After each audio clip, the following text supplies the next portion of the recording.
Quantitative tightening means that the Federal Reserve is not buying bonds. They are actually letting the bonds mature. It means somebody else has to buy those bonds as they're refinanced. And the buyers of bonds are becoming more reluctant.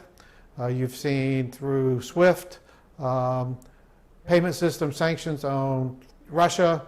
There was some asset capture of Russian assets that were dollar-based. So the world is moving away from a dollar-based system, meaning that the central banks across the globe are less inclined to buy U.S. Treasuries. And sure enough, there's been a decline in U.S. Treasuries.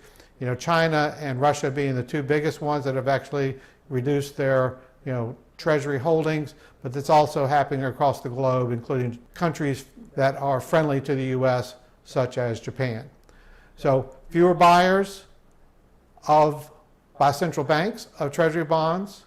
Quantitative tightening has resulted in the Fed actually being a net seller of Treasury bonds.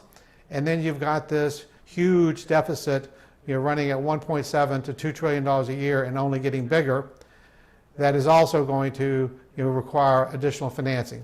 So interest rates have reacted sharply, both to a combination of higher inflation and also a combination of supply-demand dynamics.